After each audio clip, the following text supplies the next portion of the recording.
Hey, it's Jay from Storage Rack Solutions. Proud to introduce you to our #1 selling rack across North America.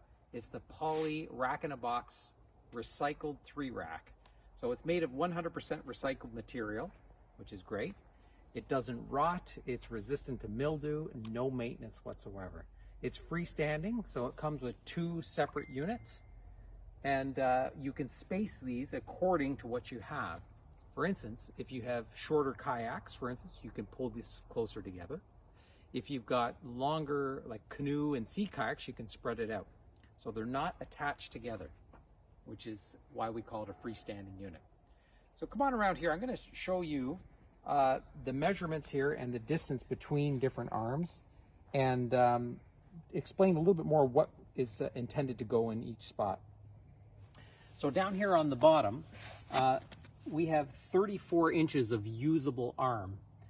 And the nice thing with this one is it's sitting on the ground. So the weight of whatever craft is here is distributed onto the ground. So we recommend that the heaviest unit goes down here. So typically canoes, maybe tandem kayaks. If all your kayaks are similar in weight, then it doesn't matter. But try not to put the real heavy units up high on the rack. If you get strong winds, it can make the rack unstable. So better to keep those low. So our intended use for this was a canoe. And the reason for that is we've got a fairly high profile in here of 19 inches, 34 inches of usable space. And we get customers that call us and say, well, I've measured my canoe at the center and it's 36 inches. Well, remember, the center of your canoe is going to be between the 2 racks, not over here. Okay, so a canoe that's 36 inches here might taper to, say, 28 inches where the rack is spread. So it's important to measure your crafts away from center, even 3, 4, 5 feet from center, to give you a better idea whether it's going to work for you. Now keep in mind, 95% of our clients, this setup is going to work perfect. It's just the odd time where we get somebody maybe with 3 big tripping canoes, or really heavy tandem fishing kayaks. And if you're not sure, call us or email, and we can talk to you about it and let you know whether it's going to work well or not. But keep in mind, 95% of the time, it works perfect. So down here, if you don't have a canoe, you could always put a kayak down here. You could put a paddleboard. You could even, there's enough room in here with 19 inches to sit 2 paddleboards on top of each other and turn this into a 4 rack, okay? As we move up the rack, the arms get a little shorter. So here you have 27 inches of usable space with a clearance of 16 inches. So most canoes will have trouble fitting in here unless it's maybe a little smaller canoe or a pack canoe or a solo canoe. Okay, so keep that in mind. If not, paddleboards work great. Kayaks fit in there, no problem, okay? Moving up to the top arm, about 27 inches of usable height here as well. And here you're not limited by the height. So, if you have, say, a solo canoe, that might actually work too. A little bit higher profile, or a kayak or a paddleboard. So very diverse, okay? Now, the other thing is if you decide that you want to add more crafts to this, and eventually you get, 4, 5, 6 different units, you just buy another one of these freestanding 3 racks and put them back to back. So come around here, I'm going to show you exactly how this works. So we design these flush at the back so that they can go back to back. So when you put these back to back like that, you see, we now turn this into a freestanding 6 rack, okay?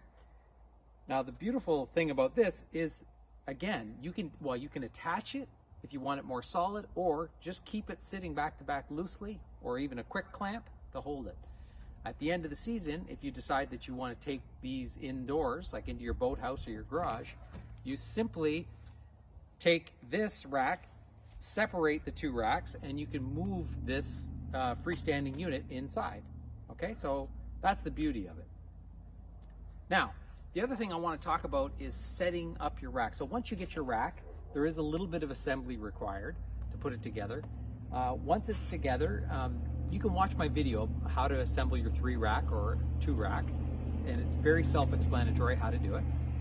And once you get it on site, ready to go, you want a stable base for it. So here I've got it on grass, which unless your lawn is perfectly level, sometimes you'll get a little wobble out of the grass. So I think personally it's better to put these on little patio stones. So you know the little 1x1 patio stones that are about 2 inches thick. You can put, say, 3 across the back and then do 2 more or 3 more heading forward.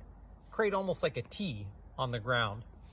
The beautiful thing with that is it creates a stable base. It also takes the whole rack and lifts it about 2 inches up off the ground. Now, the reason you might want to do that is canoes that have a lot of recurve. So the nose and tail may end up coming down and hitting the ground, because this is only 5.5 inches off the ground. So if we can raise that up a couple inches, it'll prevent the nose from hitting the grass beyond the rack. Okay, so keep that in mind. And again, if you have a variety of crafts, like a short little 10-foot, kayak, and you've got a 16-foot canoe, it will still accommodate. All you need to do, spread the rack to accommodate both crafts. So a 10-footer might need a 7-foot spread, and then just put the canoe down below. Okay, so we've designed it that way so it works. Now, the other thing I have to warn you about, if you live in an area where you have, say, really strong winds, like on the ocean or one of the big lakes, and you're worried about a gust of wind tipping this whole thing over, it's going to be very rare that something like this happens because of the weight of the crafts holding everything down. But if you want, you can put a crosser, a wooden crosser, go to Lowe's or Home Building Center, buy a 2x4 8-footer, spruce, cedar, pressure treated, doesn't matter, and literally mount it across the back of the 2 backers.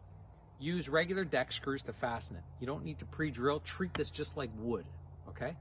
And when you do that, it creates more stability across the top of the unit.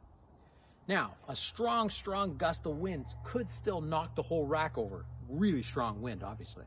But if you've got this sitting on, say, a deck or a dock, you can use an L bracket and fasten it to the deck and to the rack to create real stability in the rack. And at the end of the year, you could detach that and easily take this inside a boathouse or a garage, okay?